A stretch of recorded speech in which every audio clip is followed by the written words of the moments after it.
बिस्मिल्लाहिर्रहमानिर्रहीम, अस्सलाम वालेकुम। Welcome back to NMDCAT physics chapter number 3 motion and force. और आज का जो एमसीक्यू सेशन है वो है impulse and conservation of linear momentum पे। टोटल नंबर ऑफ एमसीक्यूज जो है वो है 24, ठीक है, बल्कि 30 एमसीक्यूज है, 24 नहीं है, आज ज़्यादा है। Number 1, a 1 kilogram ball drops vertically onto the floor with a speed of 25 meter per second. It rebounds with an initial speed of 10 meter per second. The impulse action on the ball during contact will be what? Explanation पे आ जाइए। Mass given है 1 kilogram है, initial velocity given है 25 metre पर second है। देखिए, at rebound with initial speed of 10 meter, मतलब जो फाइनल वेलोसिटी है v2 है, ये v1 आ गया और ये v2, ये है -into 10 मीटर पर सेकंड। रिबाउंड हो गया, देखो पहले इस डायरेक्शन में जगह मतलब इस डायरेक्शन में गया और ये रीबाउंड हुआ। जब रीबाउंड हो गया तो इसका मतलब उस वेलोसिटी का डायरेक्शन चेंज हुआ, तो वो आ गया -10 मीटर पर सेकंड, ठीक है। और आपसे क्या मांग रहा है? इम्पल्स मांग रहा है, चेंज इन मोमेंटम मांग रहा है। क्या मांग रहा है? Change in momentum. तो आप लोगों को पता है कि जो चेंज इन मोमेंटम है, मतलब हमने इम्पल्स पढ़ा है, इम्पल्स पढ़ा बराबर है F multiply by delta T के बराबर है। किस चीज़ के बराबर है? F multiply by delta T के बराबर है। या हम कहते हैं कि डेल्टा पी ये किस चीज़ के बराबर है? ये बराबर है m डेल्टा v के बराबर है। किस चीज़ के बराबर है? m डेल्टा v के बराबर है। तो पुट करेंगे यहाँ पर, देखो m कितना है? 1 है। डेल्टा v क्या होगा? v1 माइनस v2 होगा, ठीक है। अब v2 क्या है? वो तो -10 के बराबर है, तो मैं लिख सकता हूँ 1 मल्टीप्लाई बाय, यहाँ पे लिखता हूँ 25 माइनस इंटू -10, ठीक है। तो ये आ जाएगा 1 मल्टीप्लाई बाय 25 प्लस 10 आ जाएगा, ये आ जाएगा क्या? 35 न्यूटन इनटू सेकंड। तो डेल्टा पी आ गया क्या? 35 न्यूटन सेकंड। और यहाँ पे हम पुट कर देंगे, ये जे क्या है? असल में ये तो इम्पल्स है, तो ये आ गया 35 न्यूटन सेकंड। तो ऑप्शन कौन सा इसमें करेक्ट है? वो है ऑप्शन नंबर डी करेक्ट है। बाद स्टूडेंट क्या करते हैं? बाद स्टूडेंट ये करते हैं कि 25 माइनस 10 इससे आता है 15 multiply by 1 which is equal to 15, और 15 का ऑप्शन भी यहाँ पर मौजूद है। तो वो जो टिक करता है वो ऑप्शन नंबर बी को टिक करता है, लेकिन ऑप्शन नंबर कौन सा करेक्ट है? Option number D is the correct one. Clear हो गई बात? नाउ आ जाइए नंबर 2 की तरफ। नंबर 2 क्या है? Impulse obtained from velocity time graph, force displacement graph, velocity force graph, या फोर्स एंड टाइम ग्राफ। शाबाश, बता दीजिए, कमेंट में बताइए शाबाश बेटा कि इसमें कौन सा ऑप्शन करेक्ट है? Velocity time graph, force displacement graph, या वेलोसिटी फोर्स ग्राफ, या फोर्स एंड टाइम ग्राफ। अगर हम वेलोसिटी टाइम ग्राफ देखें तो इसके स्लोप से आता है एक्सेलरेशन और इसके एरिया से आता है डिस्टेंस या डिस्प्लेसमेंट, ठीक है। फोर्स एंड डिस्प्लेसमेंट ग्राफ, इसके स्लोप से आता है वर्क, सॉरी इसके एरिया से आता है वर्क, एरिया से वर्क आता है, और जो स्लोप है इससे आता है स्प्रिंग कांस्टेंट। तो लिहाजा ये भी गलत है, वेलोसिटी और फोर्स भी गलत है, ठीक है। तो करेक्ट ऑप्शन कौन सा होगा? वो होगा option number D is the correct one. Clear हो गई बात? ठीक है। अब यहाँ पे देखो, F multiply by delta T is equal to impulse, ठीक है। लेकिन शर्त क्या है कि फोर्स टाइम ग्राफ में ये एरिया के बराबर होगा, area of force and time graph, it will give you impulse. देखो यहाँ पे आप ये एमसीक्यूज भी लिख सकते हो। इम्पल्स की जगह आप डिस्टेंस लिखो, क्या लिखो? डिस्टेंस। डिस्टेंस ऑब्टेन फ्रॉम, तो ऑप्शन नंबर ए होगा। Acceleration obtain from, option number A होगा। ठीक है, work obtain from, option number B होगा। Spring constant obtain from, option number B होगा। ठीक है, और impulse obtained from, option number D, force and time graph. Clear हो गई बात? नाउ नंबर 3 में क्या आता है? शाबाश, बता दीजिए। Which of the following pair is a vector quantities?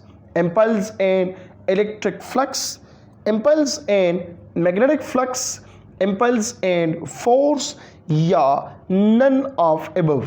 Electric flux is a scalar quantity, तो लिहाजा ये तो नहीं है। Magnetic flux is a scalar quantity, लिहाजा ये भी गलत है।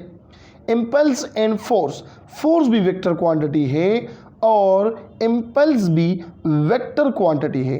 तो करेक्ट ऑप्शन कौन सा है? वो है ऑप्शन नंबर सी करेक्ट है। कौन सा ऑप्शन करेक्ट है? ऑप्शन नंबर सी करेक्ट है। क्लियर हो गई बात? आ जाइए नंबर 4 की तरफ। नंबर 4 क्या है? A bullet of 5 gram fired from a gun of mass 5 kg. What is the velocity of muzzle if the recoil velocity is 500 meter per second? बता दीजिए। शाबाश शाबाश। कौन सा ऑप्शन करेक्ट होगा? Law of conservation of momentum पे ये MCQ है। शाबाश। कौन सा ऑप्शन करेक्ट है इसमें? यहां पर मास ऑफ बुलेट है, ये है 5 ग्राम। ठीक है, मास ऑफ गन है 5 किलोग्राम। ठीक है, वेलोसिटी ऑफ मजल, अगर वेलोसिटी ऑफ गन ये 500 मीटर पर सेकंड है, तो ये वेलोसिटी ऑफ बुलेट है। वेलोसिटी ऑफ बुलेट ये 500 मीटर पर सेकंड हो, तो वेलोसिटी ऑफ गन क्या होगा? वेलोसिटी ऑफ गन क्या होगा? सिंपल अल्फाजों में ये पूछ रहा है। तो हमें पता है from law of conservation of momentum कि change in momentum is equal to 0, या इनिशियल जो मोमेंटम है ये बराबर है फाइनल मोमेंटम के। मतलब यहाँ पे मास of gun, velocity of gun ये बराबर है mass of bullet into velocity of bullet. अब क्या मालूम करना है? वेलोसिटी ऑफ गन मालूम करना है। तो यहाँ पे मालूम करें velocity of gun is equal to mass of bullet, velocity of bullet divided by mass of gun. तो मास ऑफ बुलेट है 5 ग्राम। कितना है? 5 ग्राम। अब हमें पता है कि 1 ग्राम में 10 पावर -3 किलोग्राम होते हैं। तो यहाँ पे मैं लिखूँगा 5 multiply by 10 power -3 kilogram. Velocity of bullet ये बराबर है 500, मतलब 5 मल्टीप्लाई बाय 10 पावर 2, और मास ऑफ गन है 5 किलोग्राम। तो ये 5 के साथ ख़त्म हो जाएगा। यहाँ पे आ जाएगा 5 multiply by 10 power -1 which is equal to 0.5 meter पर सेकंड होगा। तो कौन सा ऑप्शन करेक्ट है बेटा? वो है ऑप्शन नंबर ए, 0.5 मीटर पर second. Is it clear? Option number कौन सा करेक्ट है? ऑप्शन नंबर ए करेक्ट है। नाउ क्वेश्चन नंबर 5 पे आ जाइए। कौन से पे आ जाइए? क्वेश्चन नंबर 5 पे आ जाइए। कौन सा होगा? When a cricket bat hit cricket ball, impulse is applied on a bat and ball, and no impulse is applied। मतलब ये हुआ कि यहाँ पे ये फॉर एग्जांपल पिच है। ठीक है, ये क्या है? पिच है। यहाँ पे वो लाइन ड्रा हुआ है, यहाँ पर भी लाइन ड्रा हुआ है। इस पॉइंट पे एक बंदा खड़ा हुआ है, इसके हाथ में क्या है? बैट है। ठीक है, और यहाँ से एक बंदा बॉलिंग कर रहा है। ठीक है, यहाँ पर पहुँच गया। ठीक है, फिर यहाँ पर पहुँच गया, इसने बॉल को यहाँ पे हिट किया। ये बाल आगे उल्टास किया है, ठीक है। और ये जो बाल हिट करता है ये इस डायरेक्शन में हिट करता है। इसका मतलब ये बैट्समैन क्या करता है, ये बाल पे फोर्स लगाता है, मतलब बैट के जरिए ये फोर्स लगाते बाल का जो डायरेक्शन है वो चेंज करता है। तो मतलब जो इम्पल्सिव फोर्स है ये किसने लगाया, बंदे ने लगाया, किसके जरिए, बैट के जरिए। तो इम्पल्स कहाँ पे अप्लाई हुआ, बैट पे अप्लाई हुआ। तो ऑप्शन कौन सा करेक्ट होगा, ऑप्शन नंबर ए करेक्ट होगा। Cricket bat hit cricket ball, cricket bat ने क्रिकेट बॉल को हिट किया, तो इम्पल्स किसने अप्लाई किया, बैट ने अप्लाई किया। समझ गई बात की, क्लियर हो गई, ठीक है। Number 6, which of the following is the unit of impulse. Impulse का यूनिट कौन सा है, न्यूटन सेकंड, किलोग्राम मीटर पर सेकंड, डाइन सेकंड या नन ऑफ एबव। अगर हम देखें यहां पे तो ये इसका एसआई यूनिट है, ये इसका सीजीएस यूनिट है और ये इसका बेस यूनिट है, ठीक है। अब यहाँ पे नन ऑफ एबव की जगह आना चाहिए ऑल ऑफ एबव। चूंकि ऑल ऑफ एबव ऑप्शन नहीं है तो फिर इनमें से बेस्ट ऑप्शन कौन सा होगा, डेट इज न्यूटन सेकंड होगा। कौन सा करेक्ट होगा, न्यूटन सेकंड। हाँ, अगर यहाँ पे सपोज करें ऑल ऑफ एबव ऑप्शन होता, क्या होता, ऑल ऑफ एबव, तो फिर हम टिक करते थे ऑल ऑफ एबव को। लेकिन चूंकि ऑल ऑफ एबव नहीं है, ठीक है, तो फिर इसमें से हम टिक करेंगे Newton into second, option number A. क्यों, क्योंकि इम्पल्स बराबर है J is equal to delta P multiply by delta F multiply by delta T. तो ये आगे न्यूटन और ये आगे सेकंड, तो इसका जो ऐसा यूनिट है इम्पल्स का वो है न्यूटन सेकंड। अच्छा, अगर इम्पल्स के जरिए इम्पल्स की जगह अगर मोमेंटम आया होता, अगर इसकी जगह मोमेंटम आया होता फिर हम टिक करते थे सी को, क्योंकि जो मोमेंटम है ये बराबर है mv के। तो यहाँ पे किलोग्राम मीटर पर सेकंड, तो फिर इसका ऐसा यूनिट जो है वो क्या होगा, किलोग्राम मीटर पर सेकंड। लेकिन यहाँ पे मोमेंटम की जगह इम्पल्स के पूछा है, इस वजह से हमने टिक किया न्यूटन इनटू सेकंड का टिक किया। क्लियर हो गई बात। नाउ नेक्स्ट एमसीक्यू हमारा क्या है, MCQ number 7। On which of the fundamental principle to a jet engine work, jet engine जो है वो वर्क करता है कौन से फंडामेंटल प्रिंसिपल पे, conservation of mass, conservation of energy, conservation of linear momentum या बोथ ए एंड बी। कौन सा ऑप्शन करेक्ट होगा। जो जेट इंजन है वो काम करता है किस चीज़ पे, कंजर्वेशन ऑफ लीनियर मोमेंटम पे। किस चीज़ पे, कंजर्वेशन ऑफ लीनियर मोमेंटम। ठीक हो गया बात, क्लियर है या नहीं है, शाबाश कमेंट में बता दीजिए यस और no. Yes for clear, no for कुछ डाउट है तो वो भी पूछे, शाबाश।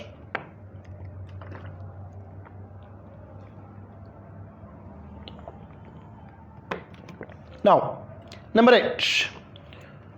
अच्छा क्लियर है सबको, ठीक है, यस यस, ठीक है। Number 8, which of the following is true for an isolated system. Isolated system के लिए कौन सा ऑप्शन करेक्ट है। Force is 0, F internal is equal to F external, या इफ इंटरनल फोर्स इज 0, या all of above. Isolated system हम उस system को कहते हैं जहां पे तमाम एक्सटर्नल फोर्सेस क्या हो, 0 हो। तमाम एक्सटर्नल फोर्सेस क्या हो, 0 हो। तो इसका मतलब क्या हुआ कि फोर्स क्या होगा, 0 होगा। इस फोर्स का मतलब यहां पे क्या होगा, एक्सटर्नल फोर्स, ठीक है, क्या होगा, external force is 0। External force कहाँ पे 0 होगा, इन आइसोलेटेड सिस्टम में 0 होगा। कौन से सिस्टम में 0 होगा, आइसोलेटेड सिस्टम में 0 होगा। क्लियर होगी बात। नाउ जाते हैं नंबर 9 की तरफ। नंबर 9 क्या है? When a large force is applied for a very short interval of time, this is called momentum, change in momentum, impulse या none of above। ये definition of impulse है कि जब हम large force apply करते हैं in a very short interval of time, तो correct option इसमें कौन सा है बेटा? वो है impulse। ठीक है, अगर none की जगह होता both B and C तो फिर हम टेक करते थे बोथ बी एंड सी, लेकिन यहाँ पर क्या है? ऑप्शन नंबर डी जो है वो नन ऑफ अबव है, इसके वजह से हमने टेक किया ऑप्शन नंबर सी इम्पल्स। ठीक है, क्लियर है? सबको क्लियर है? बता दीजिए शाबाश। Number 10, in which of the following cases force may not be required to keep the particle going in a circle? Particle going along a straight line, the momentum of the particle constant या acceleration of particle constant। जब momentum of a particle constant है तो इस time forces required नहीं होते। जब momentum constant है तो फोर्स रिक्वायर्ड नहीं होता, क्योंकि हमने पढ़ा है कि delta P divided by delta T is equal to force. जब फोर्स ज़ीरो हो जाए तो इसका मतलब delta P is equal to zero, और इसका मतलब initial momentum is equal to final momentum, और इसका मतलब P is equal to constant. इस वजह से हम टेक करते हैं किस चीज़ को कि the momentum of the particle is constant। option number C is the correct one। number 11, if a force of 250 Newton acts on a body, the momentum acquired is 125 kilogram meter per second, what is the period for which force acts on the body? देखो force given है, कितना है? 250 Newton है। ठीक है, momentum भी given है, कितना है?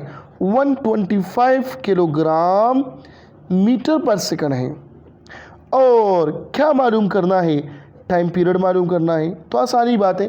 ठीक है, फोर्स बराबर है delta P divided by delta T, तो डेल्टा टी बराबर होगा delta P divided by F. Delta P कितना है? 125 डिवाइडेड बाय यहाँ पे फोर्स कितना है? वो है 250 है।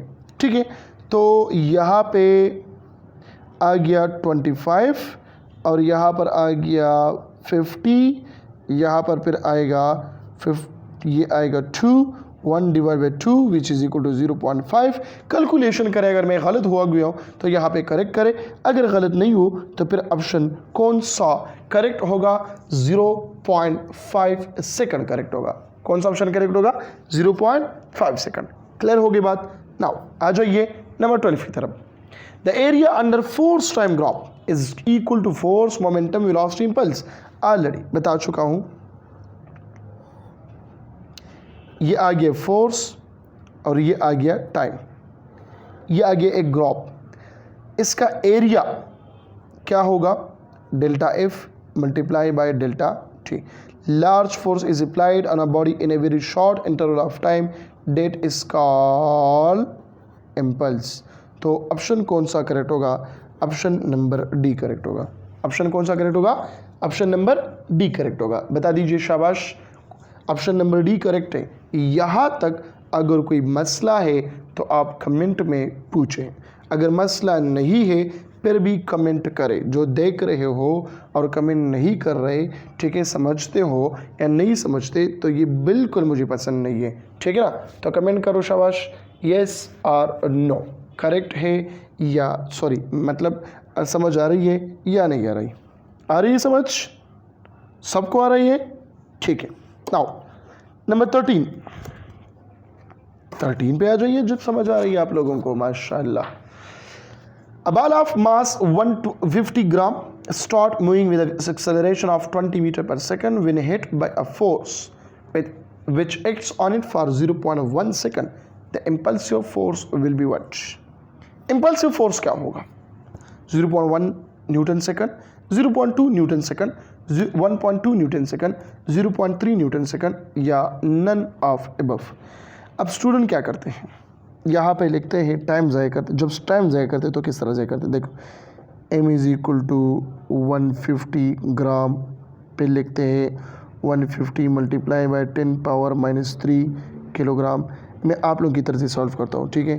फिर कहते हैं एक्सेलरेशन बराबर है 20 मीटर पर सेकंड स्क्वायर, और फिर कहता है टाइम बराबर है 0.1 सेकंड, और फिर कहता है इम्पल्सिव फोर्स मालूम करना है, ठीक है। तो फिर वो कहता है कि हमें पता है as we know that F is equal to delta P divided by delta T। तो बेटा मैं आसान हल बताता हूँ। क्या मांग रहा है, इम्पल्सिव फोर्स। इम्पल्सिव फोर्स का यूनिट क्या है, न्यूटन है कि नहीं है। जब न्यूटन है तो ऑप्शन में देखें Newton second, Newton second, Newton second, Newton second. इसका मतलब ये गलत, ये गलत, ये गलत, ये गलत। करेक्ट ऑप्शन कौन सा होगा, नन ऑफ अबव। सोल्यूशन की ज़रूरत ही नहीं है, क्यों, इम्पल्सिव फोर्स मांगा गया है और फोर्स का यूनिट जो है वो है न्यूटन। क्या है, न्यूटन। बाज़ लोग क्या करते हैं 150 को 20 के साथ मल्टीप्लाई करके वहाँ पे आंसर बताते हैं, देखते हैं कि कौन सा आंसर करेक्ट होगा। तो ये भी गलत करते हैं, क्यों, क्योंकि ऑप्शन में न्यूटन सेकंड है। क्लियर होगी बात। Number 14, newton second is the unit of impulse, momentum, force, both A and B और नन ऑफ अबव। शाबाश। आंसर कौन सा है इसमें, option A, option B, option C, option D, option E. बता दीजिए शाबाश, करेक्ट ऑप्शन इस MCQ में कौन सा है, A B C D E, कौन सा ऑप्शन करेक्ट है, बता दीजिए शाबाश, कमेंट में बोलो, बोथ एंड बी। तो आप लोगों का जो करेक्ट ऑप्शन है वो जो आप लोगों ने बता दिया वो है ऑप्शन नंबर डी। लेकिन ऑप्शन नंबर डी क्या है, गलत है। तो टी कौन सा होगा, जब ये गलत है तो टी कौन सा होगा, ऑप्शन नंबर ई करेक्ट होगा, नन ऑफ अबव करेक्ट है। अब नन ऑफ अबव क्यों करेक्ट है, क्योंकि यहाँ पर ये न्यूटन लाला को देखो, तो न्यूटन ये लाला है ना, ये तो यूनिट नहीं है ना, ये तो हमारा लाडला है, लाडला जिसने फिजिक्स का बुनियाद रखा है, न्यूटन जिसके सर के ऊपर जो है वो सेब गिरा था। उस स्टूडेंट इससे खफा है कि सेब क्यों गिरा था, ठीक है, कद्दू क्यों नहीं गिरा, कोई बम क्यों नहीं गिरा, कि सेब गिरा था। लेकिन यहाँ पे ये न्यूटन शो करे, इतना जो है वो इज़्ज़त का ख्याल तो रखना चाहिए ना।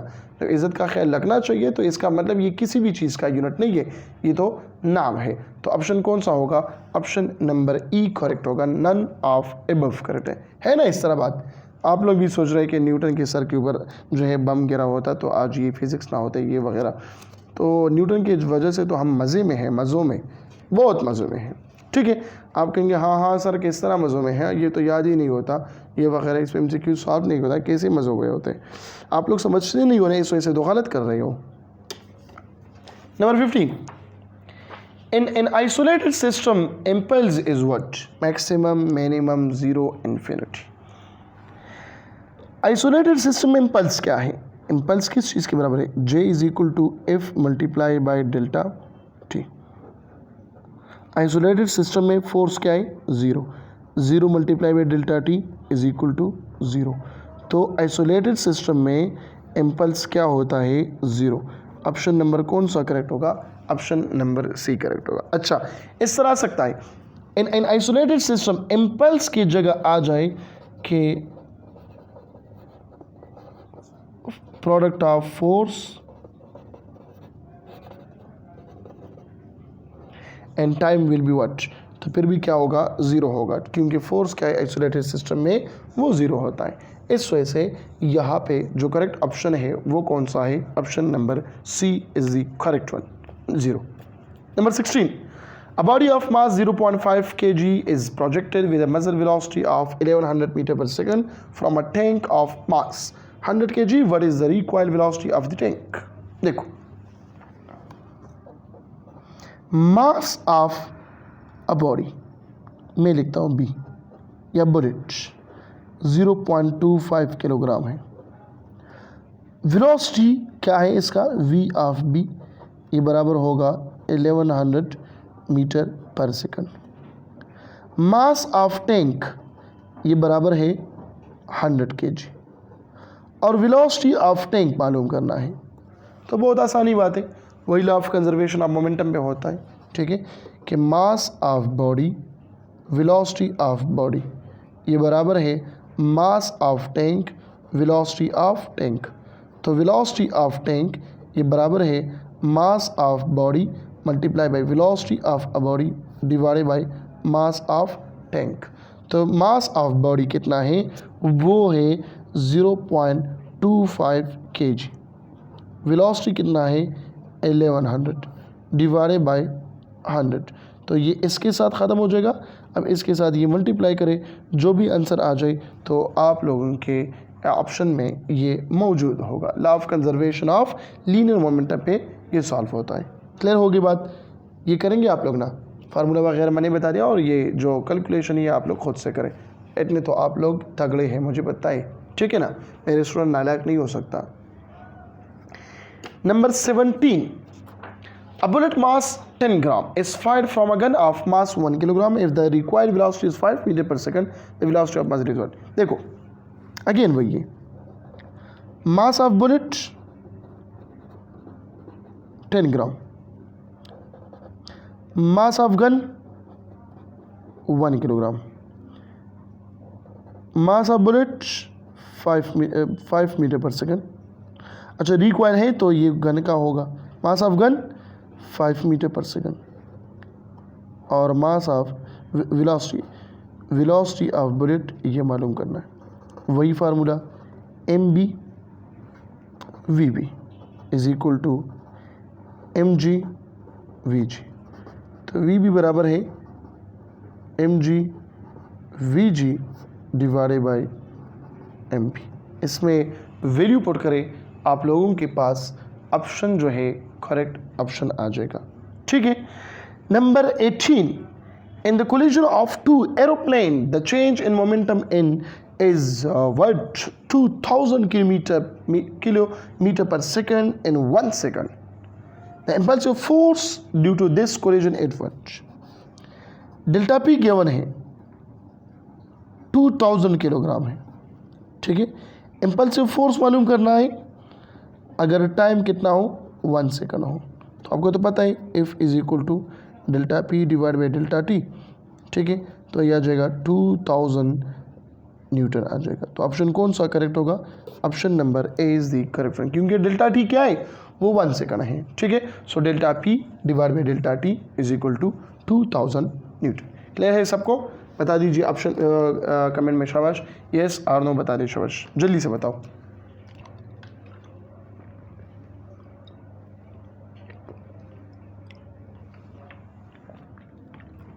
नाउ सबको क्लियर है, ठीक है। 19 में क्या आता है? When a force of 4 Newton acts on a body of mass 2 kg for 2 seconds, the rate of change of momentum in SI unit is kilogram meter per second, 2 kilogram meter per second, 3 kilogram meter per second, 8 kilogram meter per second। और इसके साथ एक option और लिखें, क्या? None लिखो। देखो force given है, F इज इक्वल टू 4, मास भी गिवन है 2, टाइम भी गिवन है 2, rate of change of momentum मालूम करना है। क्या मालूम करना है? Rate of change of momentum मालूम करना है।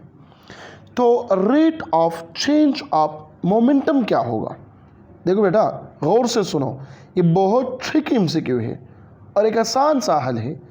Rate of change of momentum का जो यूनिट है वो है न्यूटन। क्यों? क्योंकि F is equal to delta P divided by delta T. तो यहाँ पे न्यूटन किलोग्राम मीटर पर सेकंड मोमेंटम है, किलोग्राम मीटर पर सेकंड मोमेंटम है, किलोग्राम मीटर पर सेकंड मोमेंटम है, किलोग्राम मीटर पर सेकंड मोमेंटम है। तो हम टेक करेंगे सीधे किस चीज़ को?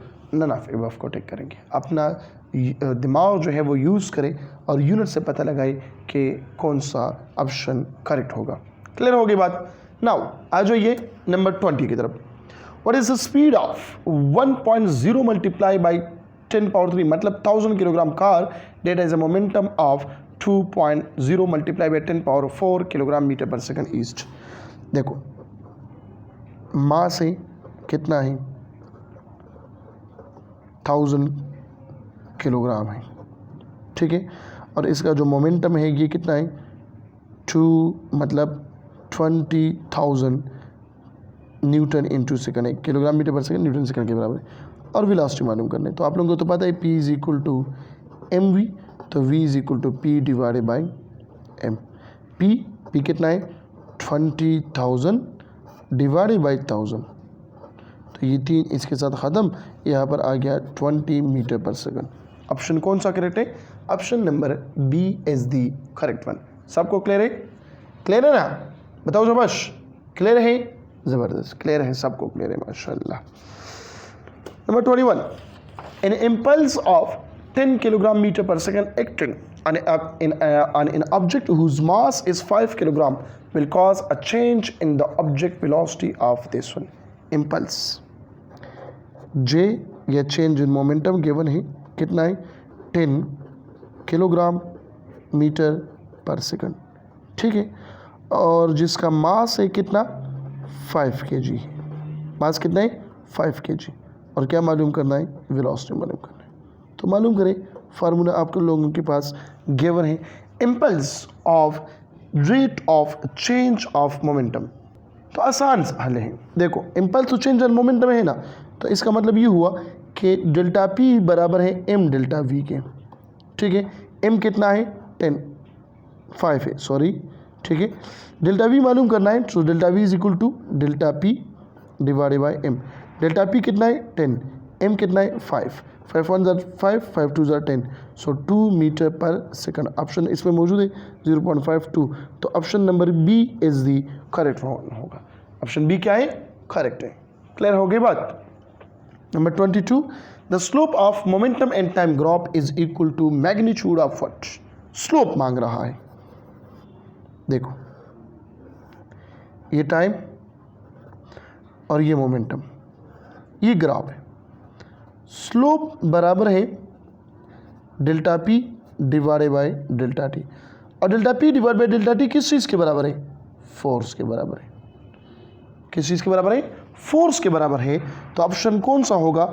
मैग्नीट्यूड किसका देता है? ऑप्शन नंबर ए का देता है। और अगर हम एरिया की बात करें तो एरिया क्या होगा? P multiply by delta T होगा। तो P multiply by delta T क्या देता है? देखो किलोग्राम मीटर पर सेकंड मल्टीप्लाई बाई सेकंड, तो ये सेकंड ख़त्म हुआ और यहाँ पर इसने दिया किलोग्राम इंटू मीटर दे दिया, ठीक है। स्लोप देगा delta P divide by delta T और एरिया देगा किलोग्राम इंटू मीटर। समझ आ रही बात की? तो ये आ गया MCQ नंबर 22।